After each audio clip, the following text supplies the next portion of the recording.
প্রিয় মহাকালের সঙ্গীগণ, আসসালামু আলাইকুম। চার ধর্ম সিরিজের আজকের পর্বে আপনাদের আন্তরিক স্বাগতম। আজ আমরা এমন এক গল্প শুনব যেখানে ভালোবাসা ত্যাগের রূপ নেয় আর প্রার্থনা হয়ে ওঠে অন্তরের গভীর ডাক। রাফি, রেহানা, মায়া, তাদের চোখে দেখা সেই প্রেম ও ইবাদতের গল্প যা আমাদের শেখায় কিভাবে সম্পর্ককে আল্লাহর সন্তুষ্টির পথে রূপান্তরিত করতে হয়। তাহলে আসুন মনটাকে নীরব করে প্রিয়জনের জন্য দোয়া করতে করতে শুরু করি আজকের গল্প। পর্ব 17, তোমার অন্তিম শ্বাসে মুক্তির প্রার্থনা, চার ধর্ম সিরিজ।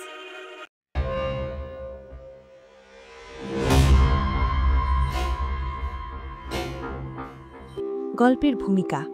দৃশ্য 1, হাসপাতালের এক অসহায় রাত। ঢাকার একটি সরকারি হাসপাতালে রাতের বাতাস হঠাৎ থমকে গেছে। করিডোরের জানালার ওপাশে তারাভরা আকাশ, দূরে কোথাও বৃষ্টির এক ফোঁটা টুপটাপ করে পড়ছে। ইনস্টিটিউট থেকে আনা ছোট একটি কম্বল কোলে নিয়ে মায়া হাসপাতালের চেয়ারে বসে আছেন। চোখে অদ্ভুত শূন্যতা, তবু এক অদৃশ্য আশা লুকিয়ে আছে সেখানে। রাফি হাসপাতালের দরজার পাশে দাঁড়িয়ে, চোখ লাল, ঠোঁট ফেটে গেছে, বুকের কাছে শক্ত করে ধরা মুষ্টিবদ্ধ হাত। হাসপাতালের বাতাসে স্যালাইনের ফোঁটার শব্দ হচ্ছে টুপটাপ করে। এ যেন সৃষ্টির অন্তিম প্রার্থনা, রাত্রির নীরবতায় মিশে যাচ্ছে। রেহানা হাসপাতালের বেডে শুয়ে আছেন। নিঃশ্বাসের হাড়ি শব্দ শোনা যাচ্ছে। চোখে জমে ওঠা পানির ফোঁটার ভেতরেও এক তৃপ্তির আলো। রাত যেন রেহানার শেষ প্রার্থনায় মিশে যেতে চাইছে। রাফি রেহানার হাত ধরে বসে আছেন। তার হাত ঘামে ভিজে গেছে, ভেতরে এক অজানা শূন্যতা। রেহানার নিঃশ্বাস ধীরে ক্ষীণ হয়ে আসছে, চোখ অর্ধেক নামানো, তবুও সেই চোখে ভয়ের কোনো ছায়া নেই। একসময় রেহানা চোখের কোণে জমে থাকা অশ্রু ভেতর থেকে হেসে ফিসফিস করে বলে, রাফি, আমাদের মেয়ের নাম রাখো মুক্তি। আমি চাই সে দুনিয়ার মোহ থেকে মুক্ত থাকুক, কোনো ধর্মের আড়ম্বরের ভিড়ে সে হারিয়ে না যাক। আমি চাই সে এক স্রষ্টার প্রেমে সব কিছু ত্যাগ করতে শিখুক। রাফির চোখ থেকে অশ্রু ফোঁটা ফোঁটা করে রেহানার হাতের উপর পড়ছে। সে কিছু বলতে পারছে না, কেবল মেয়ের ছোট হাতটি আলতো করে ধরে আছে। রেহানা জানালার দিকে তাকিয়ে ক্ষীণ হেসে বলে, রাফি, আমি শুনেছি মানুষ মারা গেলে নাকি নতুন একটি তারা জন্মায় আকাশে। আমি সেই তারার আলোতে তোমাদের পাশে থাকব। তারপর এক দীর্ঘ নিঃশ্বাস, সব কিছু থেমে যায়, রাত আরও ভারী হয়ে আসে। দৃশ্য 3, করিডোরে মায়া, অরুণ, সিদ্ধার্থ, রাফি ও স্যামুয়েলের ধর্মীয় আলোচনা। রাত্রির শেষ প্রহারে হাসপাতালের করিডোরের জানালার পাশে মায়া দাঁড়িয়ে আছেন, কোলে নবজাতক মুক্তি। মুক্তির ছোট হাত মায়ার আঙুল আঁকড়ে ধরে আছে। চোখে ঘুম, অথচ সেই ঘুমে এক অদ্ভুত শান্তি। অরুণ ধীরে বলে, মায়া, ও বড় হলে আমরা ওকে ধর্মের আসক্তি নয়, ঈশ্বরের প্রেম শিখাব। সিদ্ধার্থ চোখ বন্ধ করে ফিসফিস করে, আমাদের চার ধর্মের শিক্ষা মিশিয়ে ওকে শিখাব কিভাবে অন্তরের অহংকার ভেঙে ত্যাগ করতে হয়। স্যামুয়েল চোখ মুছে নিয়ে বলে, ইনস্টিটিউট এখন কেবল আমাদের শেখার জায়গা নয়, মুক্তির শিক্ষা দেওয়ার আশ্রয়। মায়ার চোখে জল টলমল করে ওঠে, তবুও সেই চোখে তৃপ্তির ঝিলিক। মায়া ধীরে বলে, মুক্তি এখন আমাদের কাছে আমানত। আমরা ওকে শিখাব, নামাজ মানে কেবল দাঁড়ানো নয়, রোজা মানে কেবল না খাওয়া নয়, পূজা মানে কেবল ঘণ্টা বাজানো নয়, প্রার্থনা মানে কেবল মুখে উচ্চারণ নয়, প্রার্থনা মানে হৃদয়ে দিয়ে ঈশ্বরের প্রেমে ত্যাগ করা।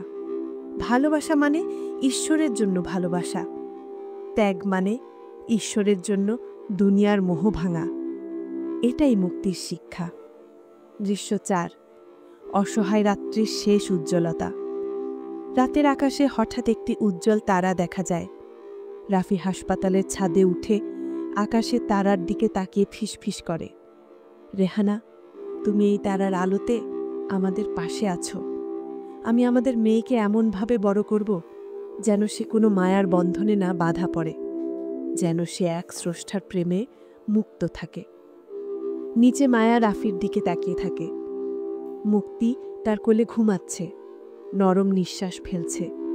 এক মুহূর্তের জন্য রাতের বাতাস থেমে যায়। সেই বাতাসে ভেসে ওঠে এক নীরব দাওয়াত, এক প্রেমময় ঈশ্বরবাদী জীবনের পরম দাওয়াত। পরবর্তী পর্বের টিজার, পর্ব 18, যখন আকাশ ভিজে যায় তখনও তুমিই থাকো। পরবর্তী পর্বে ইনস্টিটিউটের নতুন সেশনে আনুষ্ঠানিক ইবাদত বনাম ত্যাগমূলক ইবাদত বিষয় নিয়ে ভিন্ন ভিন্ন ধর্মের ছাত্ররা প্রশ্ন করবে। সিদ্ধার্থ, অরুণ, শ্যামুয়েল মিলে প্রশ্নোত্তর পর্বের উত্তর দিবে, আর মায়া দিবে সমাপনী সমাধান। রাফি ও মায়ার চলমান সম্পর্কে দেখা যাবে রাফি ভিতর থেকে এক দ্বন্দ্বে পড়বে। দুনিয়ার দায়িত্ব আর বিধাতার প্রেমের মধ্যে ভারসাম্য খুঁজতে গিয়ে সে মায়াকে সংসারে পুনরায় ফিরে আসতে বলবে। মুক্তির কোমল চোখের চাহনিতে মায়া নিজের ত্যাগের শক্তি খুঁজে পাবে। মুক্তির জন্য সে সংসারে ফিরে আসবে। শহরের বৃষ্টিভেজা বাতাসে সেই দিন থেকে শুরু হলো এক নীরব সংসার যাত্রা, যেখানে সংসার ইবাদতে রূপ নেবে, আর ইবাদত নীরব কাব্য হয়ে যাবে সংসারের প্রতিটি কর্মকাণ্ডে। গল্পের এই পর্বের অন্তর্নিহিত শিক্ষা। প্রিয় মহাকালের সঙ্গীগণ, এই গল্প আমাদের শিখায় মৃত্যু আসলেই কাছের, কিন্তু আল্লাহর প্রেমে ত্যাগী জীবনই প্রকৃত মুক্তি আনে। সম্পর্কের ভেতরে যত যন্ত্রণা, যত মায়া, সেই সব কিছু আল্লাহর সন্তুষ্টির জন্য ছেড়ে দিতে পারলেই দুনিয়ার ঝড়ের ভেতরেও অন্তরে শান্তির নীরব জোয়ার আসে। রাফি, রেহানা, মায়া, এদের চোখে দেখা ভালোবাসা ছিল ঈশ্বরের পথে যাওয়ার সেতু, যেখানে প্রতিটি চোখের পানি প্রার্থনা হয়ে গিয়ে নতুন জীবন ও নতুন আলোকে ডেকে আনে। এই পর্বের আলোকে সালাতের প্রকৃত তাৎপর্য। সালাত মানে কেবল দাঁড়িয়ে থাকা নয়, বরং দুনিয়ার মোহ ছেড়ে প্রভুর প্রেমে মাথা নত করা।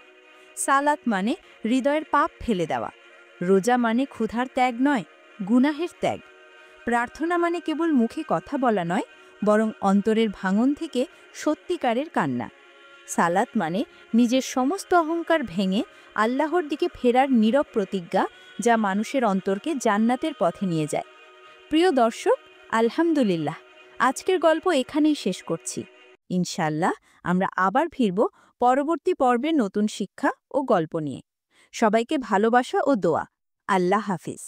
সম্মানিত দর্শক, আজকের গল্পে ব্যবহৃত পবিত্র কোরআনের বিভিন্ন আয়াত হতে আমরা অনেক কিছুই জানলাম, কিন্তু জানা মানেই শেষ নয়, মানাও জরুরি। সত্য জেনেও অবহেলা করলে একসময় হৃদয় অন্ধ হয়ে যায়।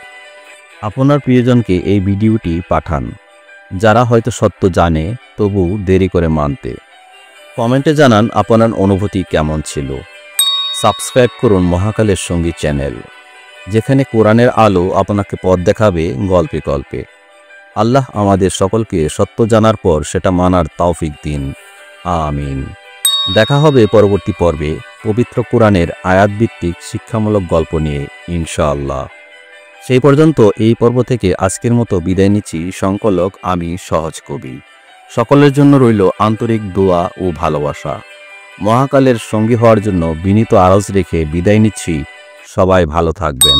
আল্লাহ হাফেজ।